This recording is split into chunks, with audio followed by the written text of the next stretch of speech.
लेकिन चाइना जो अभी हाल में ही 2000 स्क्वायर किलोमीटर भारतीय ज़मीन को कब्जा कर चुका और तमाम जगहों का नाम बदलते जा रहा, इस पर मोदी सरकार मौन और चुप है। बल्कि मोदी जी, भारतीय जनता पार्टी की सरकार धार्मिक उन्माद, वैमनस्यता, लूट, भ्रष्टाचार और दंगा, मॉब लिंचिंग, इन सब चीज़ों को बढ़ावा देती है।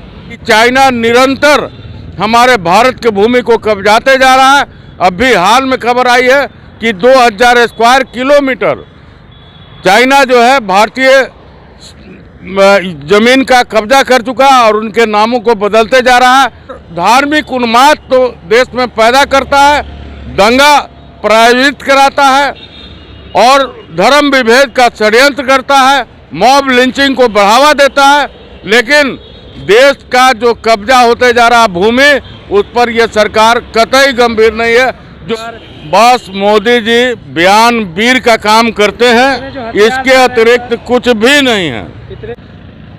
ये दावा करते हैं कि अगर दंगा हुआ तो उल्टा लटका के मारेंगे, तब तो पूरे भारतीय जनता पार्टी के पूरी मंडली को उल्टा लटकना होगा।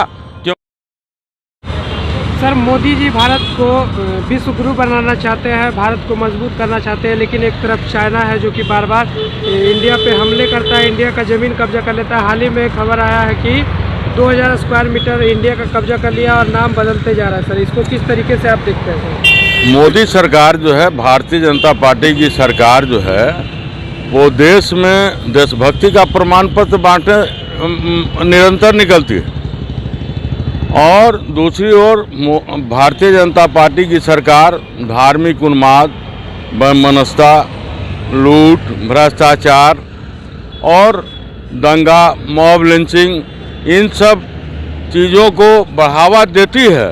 लेकिन चाइना जो अभी हाल में ही 2000 स्क्वायर किलोमीटर भारतीय ज़मीन को कब्जा कर चुका और तमाम जगहों का नाम बदलते जा रहा, इस पर मोदी सरकार मौन और चुप है। बल्कि मोदी जी का पहले ये बयान आया था कि चाइना हमारे सीमा में कहीं भी ज़मीन कब्जा नहीं किए हुए है। ये बहुत ही दुर्भाग्यपूर्ण है और ये भारतीय जनता पार्टी छद्म राष्ट्रवाद और देशभक्त है। इनका सब नारा जो है खोखला है, देश के प्रति समर्पण इनका बिल्कुल भी कहीं नहीं झलकता है और यही कारण है कि चाइना निरंतर हमारे भारत के भूमि को कब्जाते जा रहा है। अभी हाल में खबर आई है कि 2000 स्क्वायर किलोमीटर चाइना जो है भारतीय ज़मीन का कब्जा कर चुका और उनके नामों को बदलते जा रहा है। लेकिन ये सरकार धार्मिक उत्सवों में बढ़ चढ़कर अरबों खरबों का बजट देकर और धार्मिक उन्माद तो देश में पैदा करता है, दंगा प्रायोजित कराता है और धर्म विभेद का षड्यंत्र करता है, मॉब लिंचिंग को बढ़ावा देता है। लेकिन देश का जो कब्जा होते जा रहा भूमि, उस पर यह सरकार कतई गंभीर नहीं है, जो देश के लिए बड़ा ही दुर्भाग्यपूर्ण है। और इस मोदी सरकार से लोग त्रस्त हो चुके हैं। अब इस सरकार को किसी भी कीमत पे देश के सत्ता में रहने का कोई नैतिक अधिकार नहीं है। इसने नैतिक अधिकार खो दिया। कहीं ना कहीं सर, अपना देश तो सुपर पावर बन रहा है। सर, कोई सुपर पावर नहीं है। देश कल कांग्रेस के नेतृत्व में सुरक्षित और विकसित था। आज तो देश का ये हालत है कि हमारे भारत का मुकाबला जो है नेपाल, बांग्लादेश और श्रीलंका से होते जा रहा है।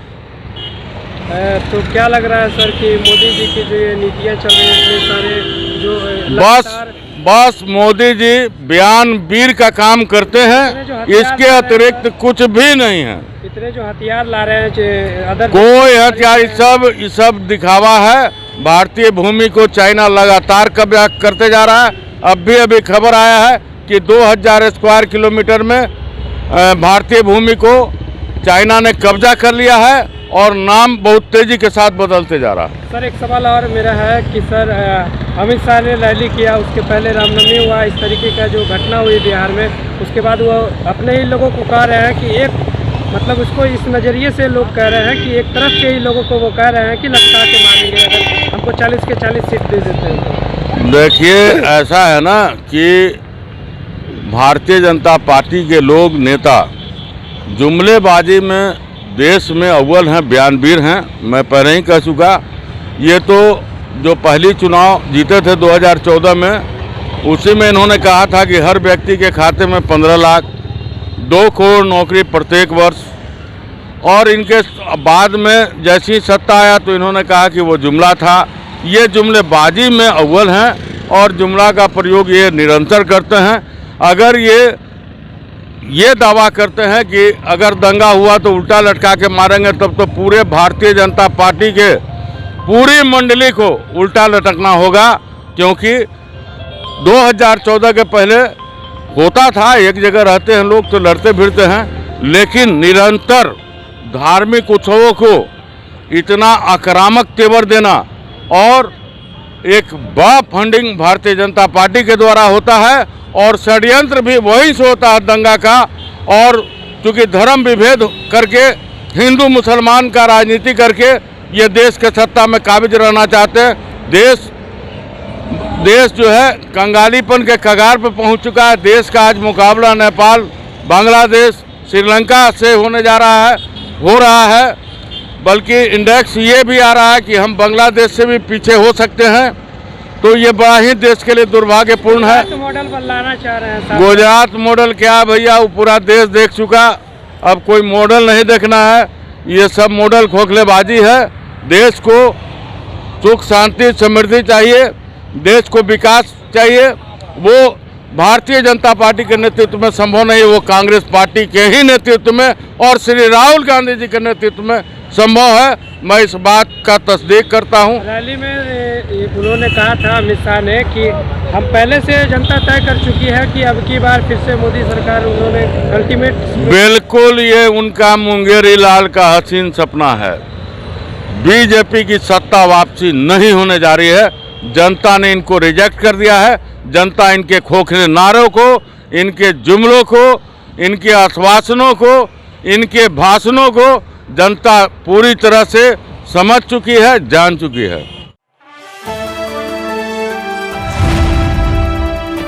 द इंडियन खबर, सच आपके सामने।